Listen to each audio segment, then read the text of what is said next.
Robert, talk about, if you can, how somebody can communicate the unequal gifts along the lifespan. Parents aren't thinking, and oh gosh, I'm going to die tomorrow. I'd like you to know what my estate plan is today. But frankly, that is what you're talking about, letting people know along the way. I've helped your sister out of college because I love her. I've helped you out because you are out of a job, whatever it is. So how does a family actually do that?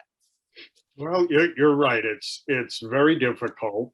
Lots of folks don't like to talk about money, but to avoid disputes down the road, to the extent you can, and explain why you may be generous to one child versus another. You know, as Adam said, maybe this one particular child has had some ups and downs in their lives, a divorce, a failed business, or whatever, and the other children have been, you know, perhaps reasonably successful.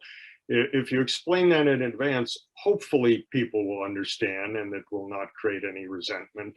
The other thing you can do is when you speak with your estate planner, you can specifically state in your estate planning documents, in your will, whether or not something is what's called an advancement, which is something which would be, if you will, deducted from your the child's inheritance, or whether it is specifically identified as a gift. And if you do that, in theory, that ought to, if not eliminate, perhaps tamp down some of the potential problems when the other children find out that this child or that child got more or less than them.